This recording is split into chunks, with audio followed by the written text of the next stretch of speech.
Are you a uniter or a divider? That's the question I got when I bumped into John Sloan. Now, I told you about John and some of his bizarre thoughts in an article in a video that I did called Divide and Conquer, the Downfall of Western Civilization. So I still didn't get this thing, and I said, John, what? And John raised those dark eyebrows of his and looked at me and said, do you unite people or do you divide them? I still didn't get it. Well, John explained some people, through their actions and their words, unite people, and other people are always dwelling on the negatives, pointing fingers at people, and they wind up dividing people. So, would you call yourself a uniter or a divider? Me? I'm a uniter. I guess at least most of the time. I mean, I try to be a uniter. I help people communicate.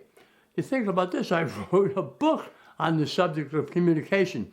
So I try to stay with the positives. But I guess it's really about self-control more than anything else. John smiled and said, not easy, is it? Since you feel you're a uniter, can you name any other uniters, people that are alive today? Well, my mind raced through a list of whole kinds of people, and the only person I could think of was the Pope. I said, yeah, the Pope, that's it. And John smiled and said, what about regular people? Folks you know, people that you deal with all the time. Huh, I said, I guess most of them are uniters most of the time, especially when they're in person and not online where they say all kinds of weird things. Some people aren't uniters. They're not dividers either. I guess they're kind of neutral.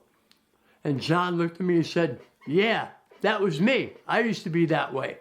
Until I woke up and realized that I could actually influence the situation, showing people the advantages of being a uniter rather than a divider.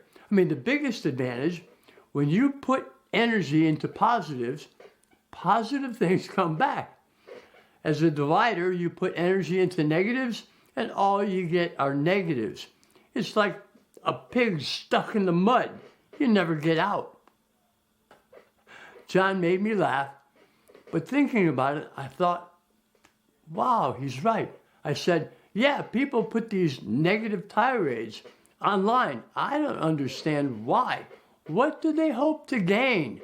Do they think that trashing the words and actions of other people is going to bring people to their side, going to get them converts?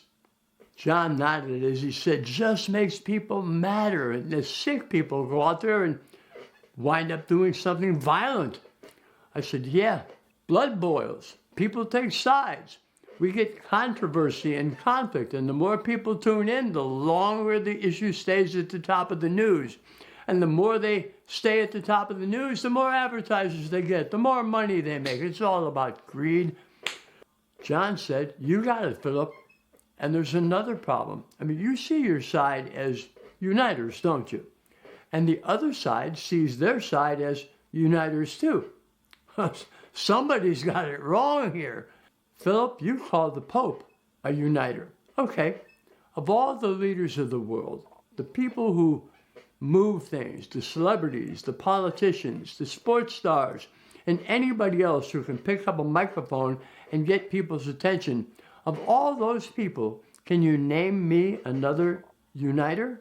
My mind raced, and emphatically I said, no. Politicians, they're all dividers. Now, there are some celebrities that I would call neutral, but I'll tell you, the moment that they open their mouth and they try to tell us, all of us, how to live, they're divisive all the time. Same thing with sports people, too. John agreed, and then he asked, that self-control that you talked about, how do you control the impulse not to lash out at people on the other side, even when they're people close to you? I thought about his question for a moment, then I replied, I don't let my beliefs and what side I'm on destroy relationships with any friends or family. The love I have for friends and family is far too important for me to allow conflict to destroy it or hurt it in any way at all. I'm not going to let it divide us. as John turned to go on with his day, he ended by saying, "Wouldn't it be great if politicians and the other dividers loved our country enough to control their divisive thoughts? Imagine a day when they all use their platforms to unite rather than divide the world." This is Philip J. Stone with a question for all of you listening to this. Are you a uniter or are you a divider? For more insights, go to philipjstone.com. That's me, Philip J. Stone. Thanks for listening. Bye-bye.